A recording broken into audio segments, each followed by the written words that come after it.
Well, stress can come from many places, but for those without stable housing, it is constant. Can you imagine? Melissa Peterman from the nonprofit Townspeople joins us now to talk a little bit more about her team and how they are trying to tackle housing and mental health together. Melissa, good to see you. Thanks for coming by. Thanks for having me. Tell me about your organization, how you're helping people kind of escape homelessness, and how stressful it is, too, for all of them, I would imagine. It's an understatement, probably, to describe housing instability and homelessness as being stressful. That's probably, the least I could say about the experience. And so part of what Townspeople does is, first and foremost, provide housing to folks. That's the #1 way that we can help reduce the stress and improve people's well-being, their ability to thrive.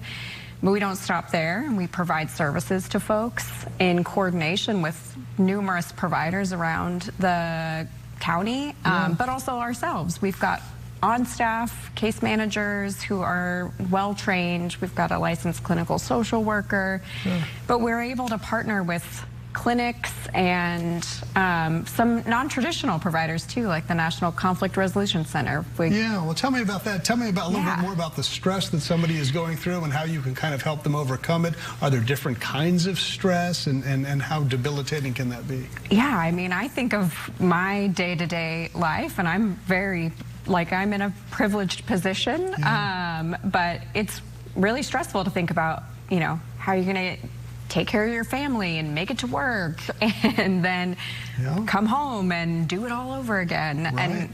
But I have the resources to help sort of manage that. And for folks who are on the brink of homelessness or who are facing homelessness, you're looking to achieve all of those same things with little to nothing. And so what Townspeople can do is step in and provide that helping hand that folks need.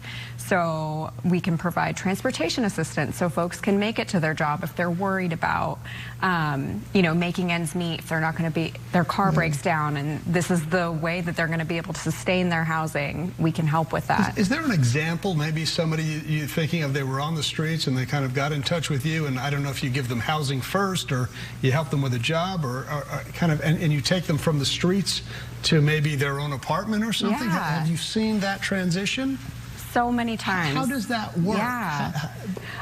One of my favorite, favorite is not, but an inspiring example as of late, we operate an initiative called the Shared Housing Collaborative, and where we're looking to help folks who are experiencing homelessness to find housemates, to share housing costs, just like most of the rest. That makes sense, right? You would take several people, they're all homeless, they can't afford it on their own.